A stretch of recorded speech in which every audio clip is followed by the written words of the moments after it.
From Omro down to Mayville, from Rosendale to the Ledge, and everywhere in between, it's time to get you caught up on everything happening in the Flyway Conference.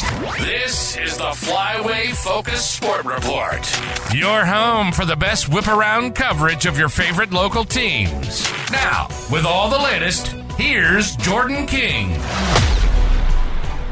Good Thursday morning to you. Tomorrow is the day, the state quarterfinal in football. Both Lomira and Mayville will be in action. We've previewed both opponents. Lomira Cedar Grove, Belgium, and Mayville has Winnicott. Let's zoom in on both of these programs, starting today with Lomira. The best term to describe the Lions is explosive.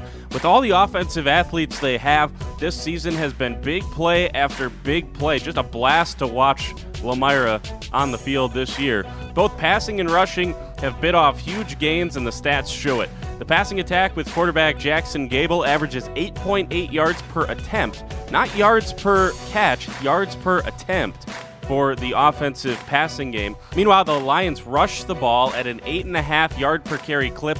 That's as a team. That rushing attack all starts with Taylor Schomburg. The dynamic senior has rushed for just short of 1,600 yards this year.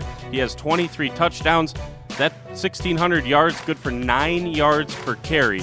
But what makes the Lions such a problem for opposing defenses is the multiple looks Lomira can give.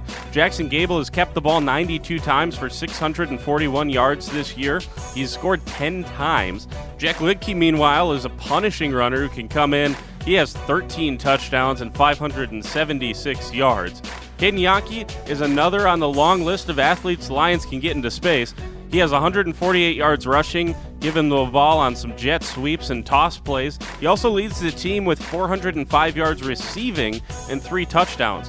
Yankee averages more than 19 yards per catch, and if you include his runs in there, every time he touches the football, Caden Yankee goes for nearly 14 yards. Sam Schroffnagel has just short of 200 yards receiving from his tight end spot. He's also one of the best leading blockers you will ever find on a high school football field. Up front, the Lions have continued to dominate in the trenches behind the talent of guys like Josh Polster and Nate Steinman, who have opened up truck-sized lanes this season in the running game. On defense, explosive is still the word to use. Make no mistake about it. Lomira has 5 different players with double-digit tackles for loss. That's led by Sam Schroffnagel, who has an eye-popping 21 tackles behind the line of scrimmage, including 7.5 sacks. Schroffnagel lives in the opposing backfield. Both Colton Wagner and Nate Steinman have more than 12 tackles for loss and each have 5 sacks. And offensive stars Schomburg and Yankee have combined for 23 tackles for loss and 8 sacks of their own from their linebacker spots. Lomira has gotten plenty of turnovers this year. Lions have 9 different players that have at least 1 interception and 5 players that have recorded at least 1 fumble recovery.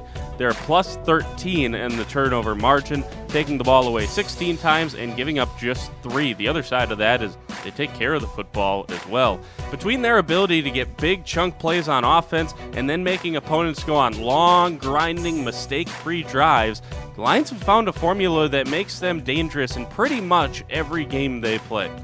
One last aspect to highlight that has come up in a couple of postseason games already around the state. Easton Zangle has been excellent on extra points. He is 50 of 53 on the season. That certainly is something you don't want to have a question mark about as you get into these crunch time games. As we mentioned, it's state quarterfinal, so the Lions and Cedar Grove, Belgium are 2 of just 8 teams left. On the top half of Lomira's bracket, which is the right side, 8th-seeded Belleville will play 2nd-seeded Lancaster. The left side of the bracket has gone chalk. It features matchups between number 1 seed Regis and 2 seed Grantsburg on the top part of the bracket. And then on the bottom, 1 seed Coleman hosts 2nd-seeded Bonduelle. Getting to crunch time here in the playoffs. Tomorrow we'll look at the cards as we get set for sectional quarterfinals. For the Flyway Focus Sports Report, I'm Jordan King.